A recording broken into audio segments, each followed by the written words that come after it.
para que elas parem de nos pressionar com relação à nossa presença, com relação à intimidade que nós devemos a eles e que nós temos pecado por não oferecer aos nossos pequenos. Isso tem gerado grande imaturidade emocional nos nossos filhos.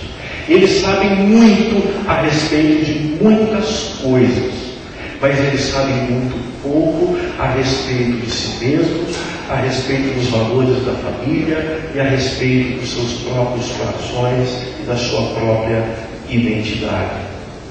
Eu acredito que o Salmo 128 nos orienta muito bem a trabalharmos em meio a essa inversão de prioridades que vem acontecendo dentro das nossas famílias. O texto diz assim: como é feliz quem teme o Senhor, quem anda em seus caminhos. Você comerá o fruto do seu trabalho e será feliz e próspero.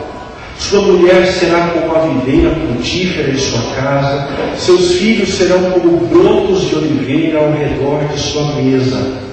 Assim será abençoado o homem que teme o Senhor. Que o Senhor o abençoe desde Sião, para que você veja a prosperidade de Jerusalém todos os dias da sua vida e veja os filhos dos seus filhos. Haja paz em Israel. Algumas reflexões sobre esse texto, sobre o Salmo 128. A primeira delas: a realização pessoal plena só pode ser encontrada dentro de uma relação de intimidade e temor a Deus. Eu vou repetir isso. A realização pessoal plena só pode ser encontrada dentro de uma relação de intimidade e temor a Deus. Essa verdade se baseia no versículo 1 que diz: como é feliz quem teme o Senhor, como se realiza aquele que anda nos caminhos do Senhor. A promessa da realização pessoal plena através do trabalho é um verdadeiro absurdo, tanto do ponto de vista teológico como do ponto de vista filosófico.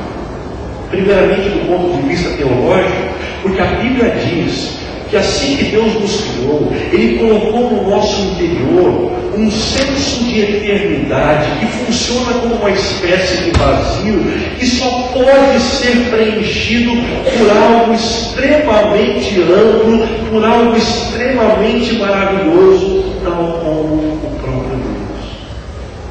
Nesse espaço que nós temos dentro da nossa alma, dentro do nosso coração, não cabem bens, não cabem realizações, títulos, não cabe dinheiro. Toda e qualquer tentativa de suprir esse vazio no nosso interior através dessas coisas dá em água. É como correr atrás do vento, como dizia Salomão no seu texto de Eclesiastes. Do ponto de vista filosófico também. Se há realização apenas na vida daqueles que são potencialmente ativos na sua vida profissional, como podemos falar de felicidade para crianças que ainda não trabalham? Como podemos falar de felicidade e realização para pessoas que tiveram algum tipo de problema físico ou algum tipo de problema mental e não conseguem se dedicar mais ao trabalho? Como falar de felicidade para idosos que já saíram da sua fase produtiva e já não estão mais envolvidos dentro do mercado de trabalho?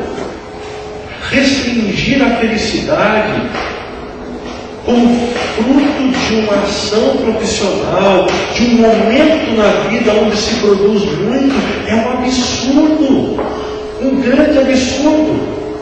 Robert Long, um dos homens que mais tem sido ouvidos no mundo corporativo a respeito desse assunto, diz: o que eu tenho visto nesses meus 23 anos de trabalho com executivos é que esses fatores geram uma felicidade momentânea.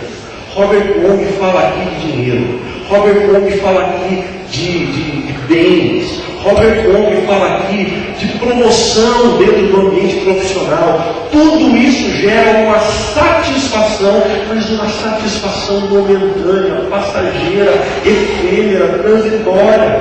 Passado esse período, o executivo torna-se infeliz. Em outras palavras, ele nunca alcançou a felicidade. O que ele teve foi um momento de euforia que foi confundido com felicidade. De felicidade não teve nada. Poucos têm a verdadeira felicidade que independe de fatores externos. Robert Long está certo.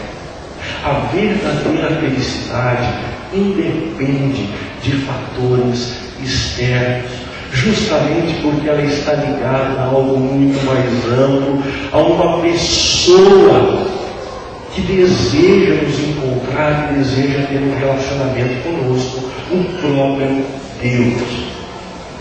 Da mesma forma, a família não pode ser entendida como a principal fonte de realização.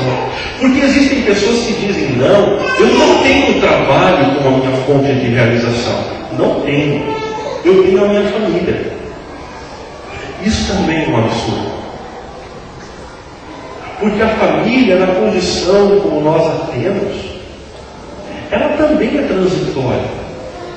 Ela também é passageira.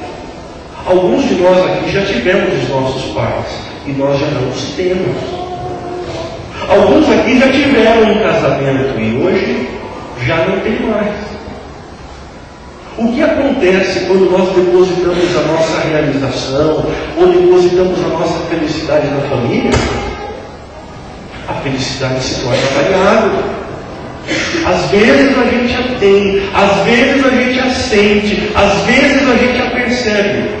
Às vezes não. Isso não é felicidade. Somente uma relação de intimidade e temor a Deus pode nos garantir a realização que o nosso coração tanto almeja. Eu queria que você saísse daqui hoje com isso muito claro no seu coração. Não existe nada que você possa fazer profissionalmente que te realize mais e que te realize a ponto de você não precisar da relação com Deus. Nem o trabalho, nem a família, nem os bens, nem o dinheiro, nem absolutamente nada. Nada. Somente uma relação de intimidade e de temor a Deus.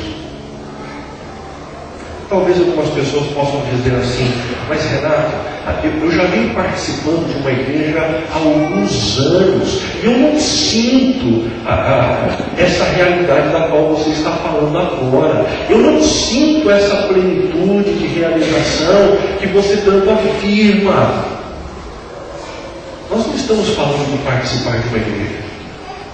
Nós não estamos falando de ter uma religião.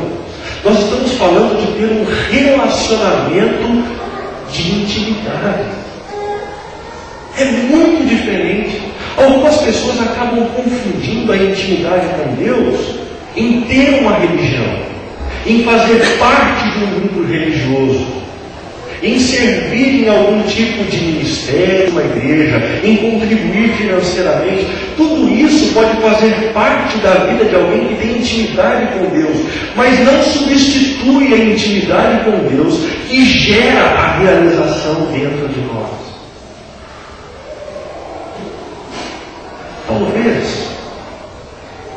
Talvez, o nosso problema para desenvolver a amizade íntima com Deus seja muito parecido com o problema que a gente tem em administrar, em cultivar amizades íntimas com algumas pessoas que convivem com a gente também. Da mesma maneira que a gente às vezes é superficial com a esposa, com os filhos, com os amigos, a gente administra uma relação com Deus assim também. O problema é que enquanto a gente não reverter essa história, enquanto a gente não criar um estilo de vida pautado com amizade com Deus, onde a gente fala e a gente ouve, onde a gente aprende e resolve a vida, redimensiona os pensamentos, aonde a gente troca com o Senhor, aonde a gente vive com Ele. Nunca o nosso coração vai desfrutar daquilo que a gente tem falado agora, a realização plena, a satisfação absoluta dentro da nossa alma. Somente uma relação de intimidade e de temor. E é bom a gente colocar que essa história de temor não tem nada a ver com medo.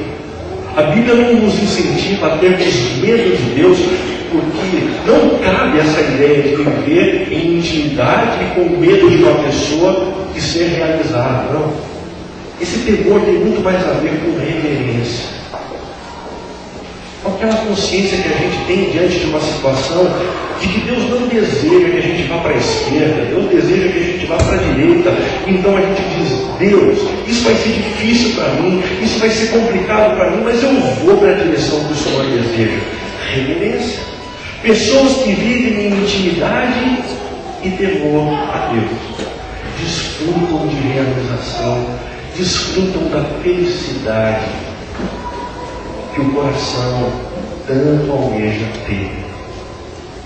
Disse Jesus em João capítulo 7, de 37 a 38, na ocasião de uma festa chamada de Festa das Cabanas: se alguém tem sede, venha a mim e beba.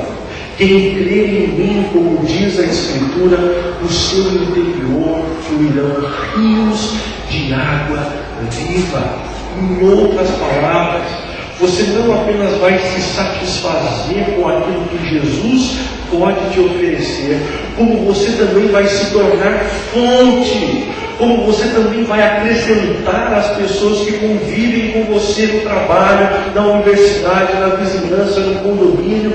As pessoas vão querer estar próximas a você, porque de você fluem rios que transbordam da vida de Jesus.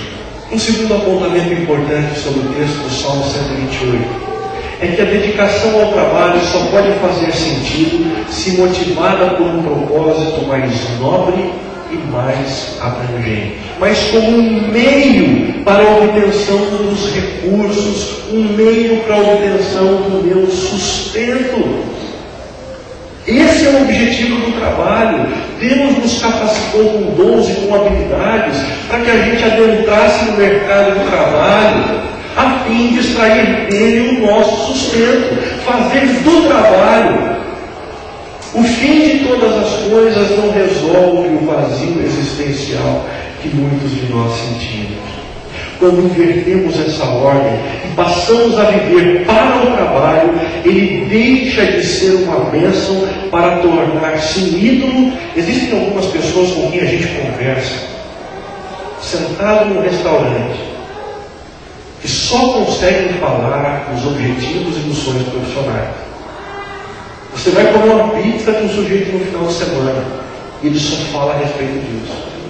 Você vai para um tempo de diversão, de alegria, sei lá, fazendo algum tipo de esporte, e o sujeito pratica o esporte falando do seu trabalho o tempo todo.